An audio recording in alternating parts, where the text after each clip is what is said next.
Muito obrigado, Sr. Presidente, Sr. Ministro, Sr. Secretário de Estado. Cabe ao Sr. Ministro do Ambiente e da Ação Climática a coordenação do primeiro desafio estratégico deste mesmo Governo, que passa por enfrentar as alterações climáticas, garantindo uma transição que seja justa. Na leitura deste Orçamento de Estado, percebe-se que essa ação climática deverá afirmar-se como motor da recuperação económica e social.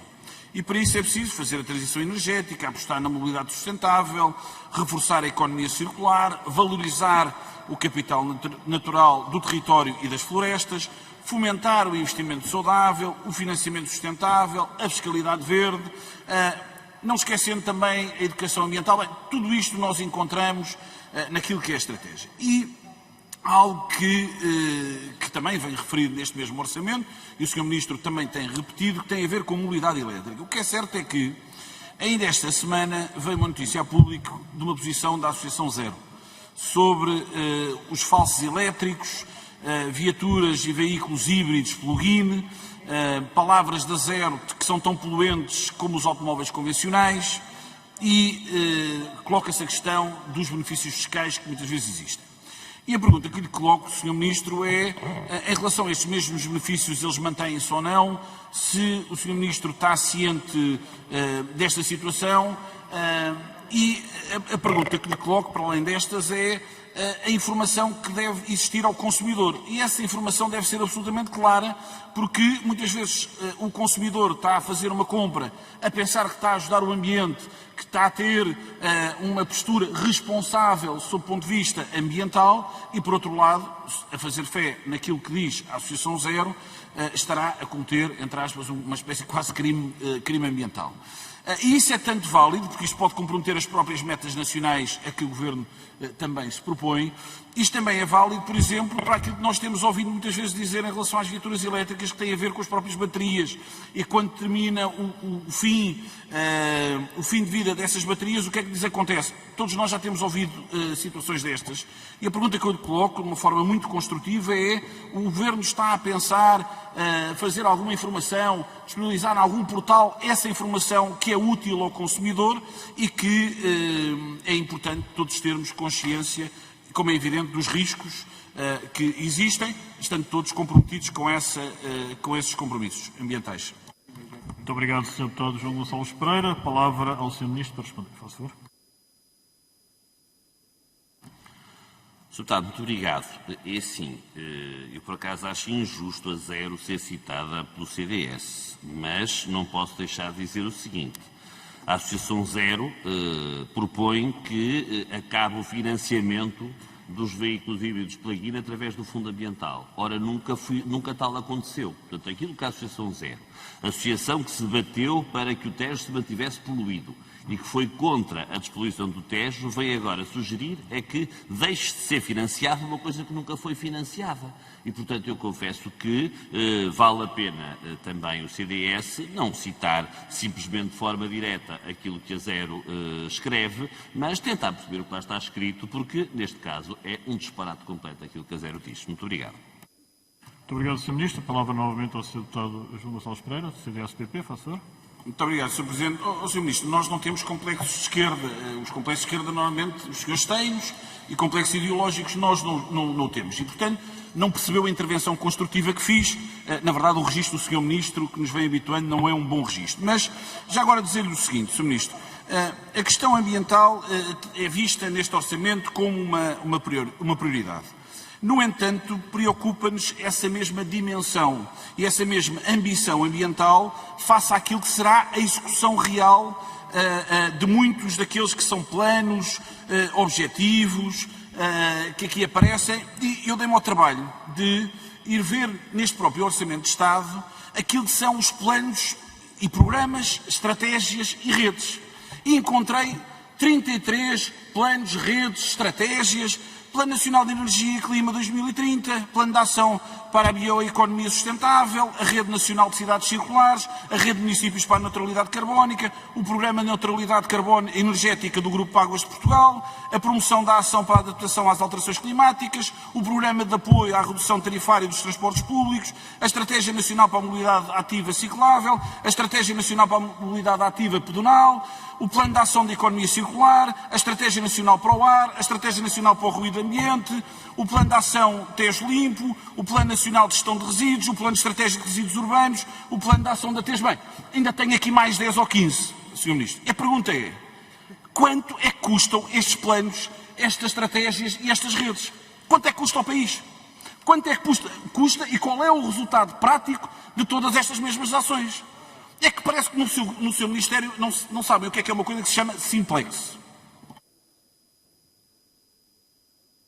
Muito obrigado, Sr. Deputado. A palavra ao Sr. Ministro para responder. Sr. Deputado, de facto, a existência de haver muitos planos e muitas estratégias significa que há muito trabalho. Há mesmo um trabalho feito, muitas agendas construídas e todas elas feitas a partir de uma herança que, vou dizer de uma forma construtiva, era fraquinha. Dizer que é muito clara aquilo que é a hierarquia destes mesmos planos. E para nós, eles de facto têm dois deles no topo dessa mesma pirâmide hierárquica. O PNPOT, como estratégia nacional para todo o país que permite a territorialização das políticas, e o roteiro para a neutralidade carbónica de 2050, que é, se quiser, um plano feito por autorrecriação. Se calhar, um governo de Vossa Excelência não gastaria dinheiro a fazer este plano porque também não queria assumir à cabeça aquilo que era a neutralidade carbónica em 2050. Foi dinheiro bem investido, aquele que investimos. A maior parte de todos estes trabalhos de que fala foram feitos dentro da própria casa. No caso do PNPOT, com uma assessoria, aliás, magnífica da professora Teresa Sá Marques, no caso do roteiro para a neutralidade carbónica, quase que sem dizer o valor, foi salvo 1,2 milhões de euros e foi financiado através do Fundo Ambiental. Todos os outros planos foram feitos com a prata da casa. A Estratégia para a Economia Circular, a prata da casa chama-se Inês Costa. No que diz respeito ao PNEC, não se chama só João Galamba, mas chama-se uma equipa com o João Galamba. Naquilo que é o plano para a adaptação às alterações climáticas, já foi todo feito entre o meu gabinete, a APA e o ICNF. E por isso o custo desses planos é absolutamente marginal. Estamos, de facto, muito satisfeitos por ter uma agenda tão robusta para aquilo que é a nossa própria ação e para onde queremos caminhar. Utilizando o mais possível numa administração que nós acreditamos tem que ser cada vez mais orientada a processos e cada vez menos orientada a pareceres, aquilo que é, de facto, os bons recursos, ou que são, perdão, os bons recursos da administração para podermos desenvolver estas mesmas estratégias. Muito obrigado. Muito obrigado, Sr. Ministro. A palavra novamente ao Sr. Deputado João Gonçalves Pereira, CDS-PP. Muito obrigado, Sr. Presidente. Sr. Ministro. Sr. Ministro, o Sr. Ministro não consegue fazer política nem vir ao Parlamento sem dizer mal de quem esteve atrás. O Sr. Ministro deve ter seguramente aquela velha máxima que é: quem esteve antes de mim fez tudo mal. E eu é que cheguei e sou uma espécie de Dom Sebastião que consigo fazer tudo e mais alguma coisa. Fica-lhe mal, Sr. Ministro. Não, fica-lhe mal, Sr. Ministro. Os assessores não o estão a aconselhar bem. Seguramente não o estão a aconselhar bem. Agora, se calhar também vai dizer que foi problema do anterior governo, o Banco de Fomento. O atraso do Banco de Fomento. E agora aqui aparece, neste mesmo orçamento, um novo banco. É o Banco Verde. Ou seja, os senhores em cima de um banco criam mais um banco e mais uma rede e mais uma estratégia e mais uma estrutura. E eu pergunto, o que é que vai fazer o Banco Verde, uma vez que o Banco de Fomento ainda não sabemos muito bem o que é que vai fazer? Muito obrigado, Sr. Deputado. Novamente a palavra ao Sr. Ministro para responder, por favor. Sr. Deputado, eu fui quase carinhoso dizendo que era fraquinha a herança que tivemos. De facto, se ela fosse mais robusta, não teríamos tido uma necessidade de fazer tantos planos. Mas com a mais maviosa das minhas vozes, que reconheço me obriga a fazer um esforço, não consigo negar, com a mais maviosa das minhas vozes lhe direi o seguinte: sobre o Banco de Fomento, naturalmente, muito melhor do que eu, o meu colega de Economia o saberá explicar. Agora, nós sabemos que para atingir a neutralidade carbónica temos que investir mais 2 mil milhões de euros do que era suposto, estava previsto até 2050 em cada ano. E existindo que existe uma verba robusta por parte das instituições comunitárias, já o referi aqui, já o apresentei aqui, uma parcela muito significativa desse investimento assim é, investimento das empresas e investimento das famílias. E para tal, é absolutamente fundamental que nós caminhemos para um sistema de financiamento cada vez mais sustentável.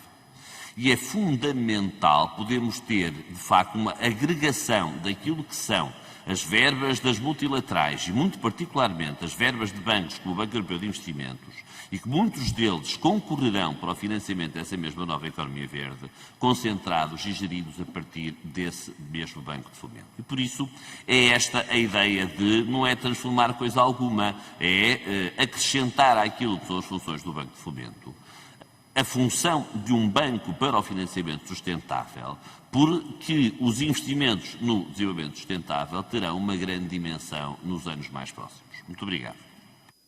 Muito obrigado, Sr. Ministro. Novamente, o Grupo Parlamentar do CDS-PP, Sr. Deputado João Gonçalves Pereira. Muito obrigado, Sr. Presidente. Muito obrigado, Sr. Ministro. Sr. Ministro, eu gostava de saber exatamente qual é que será o orçamento deste mesmo Banco Verde. Tem tão boas intenções, e de boas intenções nós até podemos acompanhar, mas o que é certo é que era importante, uma vez que estamos a discutir aqui o Orçamento de Estado, a sua área em concreto, importa saber, relativamente ao tal Banco Verde, qual é que é o valor que vai estar disponível no quadro daquilo que é o Banco de Fomento. Muito obrigado. Obrigado, Sr. Deputado. A palavra ao Sr. Ministro para responder, faz favor. Sr. Deputado, aquilo que estará num orçamento relativamente ao Banco de Fomento é o seu próprio capital social. E esse não está no meu orçamento, não tenho como responder à pergunta que me colocou. O financiamento que virá a ser alocado enquanto financiamento verde à economia também não faz parte desse capital social, como certamente sabe. Serão, de facto, os fundos a que o próprio Banco de Fomento, como o banco que também será o Banco Verde, vier a ceder, e estes não constarão de orçamento de Estado algum. Muito obrigado. Muito obrigado, Sr. Ministro. A palavra novamente ao Grupo Parlamentar do CDS-PP. Sr. Deputado, passou. Muito obrigado, Sr. Presidente. Muito obrigado, Sr. Ministro. Bem, chegamos aqui à conclusão que, na verdade, é anunciado um Banco Verde, que o Ministro do Ambiente não sabe coisa rigorosamente nenhuma, tem que ir perguntar ao Ministro da Economia como é que vai ser esse mesmo Banco Verde e, portanto, é mais um anúncio de panfleto socialista que, infelizmente, já estamos habituados. Queria perguntar, Sr. Ministro, mudando de tema, mas ainda falando também de fundos, que é, relativamente ao fundo ambiental, terá que existir uma legislação precisamente para agregar todos aqueles fundos que falou. A pergunta é quando é que essa legislação vai estar disponível e quando é que teremos essa agregação no tal fundo ambiental que aqui falou nesta audição. Muito obrigado, Sr. Deputado. A palavra ao Sr. Ministro para responder.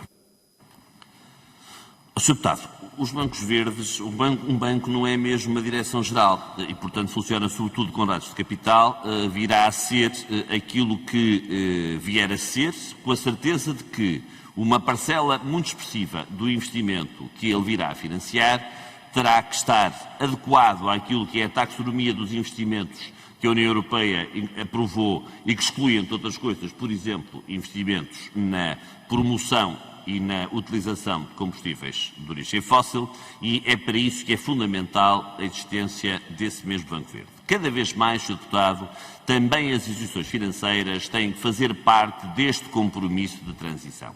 Dito de outra forma, o stress test a que um banco está habituado vai ser mesmo uma coisa mais complexa nos tempos mais próximos. É absolutamente fundamental que as instituições financeiras percebam que a cor dos seus clientes ou a cor dos investimentos que subsidiam e nos quais investem é absolutamente fundamental.